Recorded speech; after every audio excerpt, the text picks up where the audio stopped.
6 મહિના પહેલા તેણે 2 હત્યાઓ કરી હતી અને હત્યા બાદ પુરાવાનો નાશ કરવા માટે તેના જ બાજુના ઘરમાં તેણે આ બંને લાશ છે તે દફનાવી દીધી હતી। 6 મહિના તે સામાન્ય જીવન જીવે છે, પરંતુ જ્યારે એક અરજી પોલીસ સ્ટેશનમાં પહોંચે છે અને ત્યાર પછી આરોપીને ફફડાટ આપે છે અને અંતે તે તેનું જીવન ટૂંકાવે છે અને તેના પાસેથી જે સુસાઇડ નોટ મળે છે તેને વાંચીને આ મહેસાણાની વડનગરની પોલીસે તેમના પગના નીચેથી જમીન છે તે સરકી જાય છે। વિગતવાર વાત કરવી છે જે પ્રકારે 2 હત્યાઓનો મામલો સામે આવ્યો છે તેની। વૈષ્ણવજન તો તેને કહીએ જે પીડ પરાઈ જાનાને રે।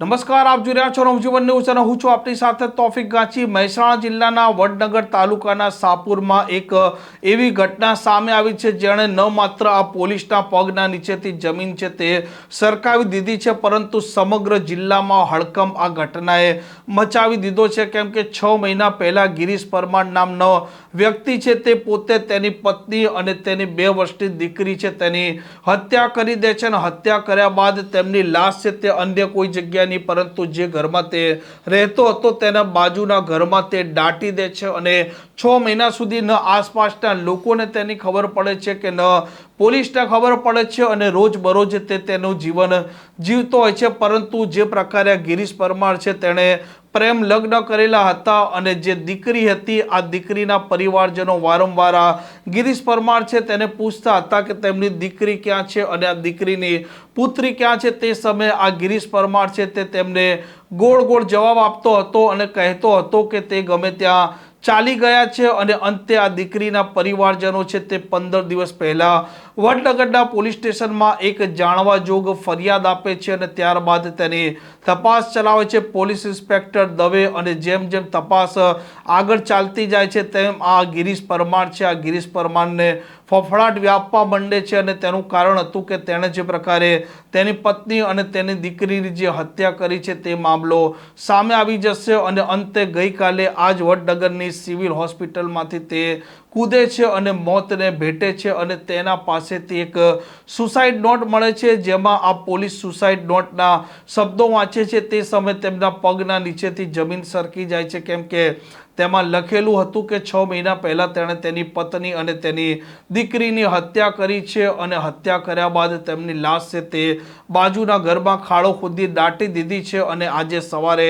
આ police inspector Dave, DYSP Kansara સહિત ઉચ્ચ પોલીસ અધિકારીઓ અને અન્ય અધિકારીઓનો કાફલો આ ઘટના સ્થળે પહોંચે છે। ખોદકામ કરવામાં આવે છે તે સમયે 2 કંકાલો મળી આવે છે અને આ ઘટનાને લઈને પોલીસ પોતે પણ વિચારતી થઈ જાય છે કે કોઈ વ્યક્તિ કેવી રીતે ક્રૂર બની શકે અને અત્યારે આ બંને કંકાલો છે તે પોલીસે મેળવ્યા છે। ડીએનએ અને ફોરેન્સિકની પ્રક્રિયાને લઈને આગળની કાર્યવાહી તેમણે ચાલુ કરી છે અને હત્યાની ઘટનાનો જે મામલો સામે આવ્યો છે તેને લઈને ડીવાયએસપી કંસારાનું નિવેદન પણ સામે આવ્યું છે।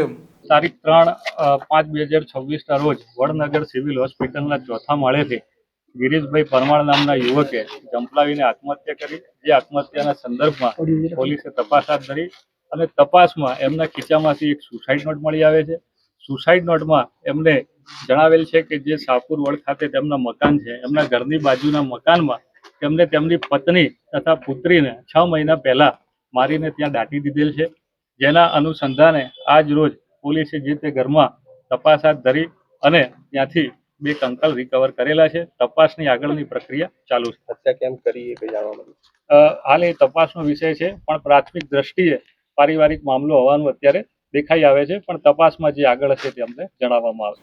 આમ ગિરીશ પરમાર છે તેણે 4 વર્ષ પહેલા પ્રેમ અન્ય સમાજમાં લગ્ન કરેલા હતા। તેને 2 દીકરીઓ હતી અને એક દીકરી તેની બહેનના ત્યાં રહેતી હતી, જ્યારે બીજી દીકરી છે તે તેના પાસે રહેતી હતી અને હત્યા કેમ થઈ છે તેનું ચોક્કસ કારણ હજી સુધી સામે નથી આવ્યું। જો કે જે પ્રકારે હત્યા થઈ છે તે મહિલાના પરિવારજનોએ જ્યારે આ પોલીસ સ્ટેશનમાં અરજી આપીને ત્યારબાદ આ ગિરીશ પરમારે જીવન ટૂંકાવ્યું અને તેની સુસાઇડ નોટ છે ત્યાર પછી આ સમગ્ર ઘટના છે તે સામે આવી છે। 6 મહિના દરમિયાન આ ગિરીશ પરમાર જ્યાં રહેતો હતો તેના આસપાસના લોકોને પણ આ હત્યા કે અન્ય આ વ્યક્તિઓ ગુમ થાય છે તેની ખબર ન પડી અને સ્થાનિક પોલીસને પણ તેની કોઈ પણ પ્રકારની તેમના બાતમીદાર થકી માહિતી ના મળી. જો કે હવે આ મામલે પોલીસ અત્યારે આગળની કાર્યવાહી હાથ ધરી છે અને અલગ અલગ વ્યક્તિઓના નિવેદન નોંધશે અને ચોક્કસ હત્યા કેમ થઈ છે તેનું કારણ શોધવાનો પણ તે પ્રયાસ કરશે.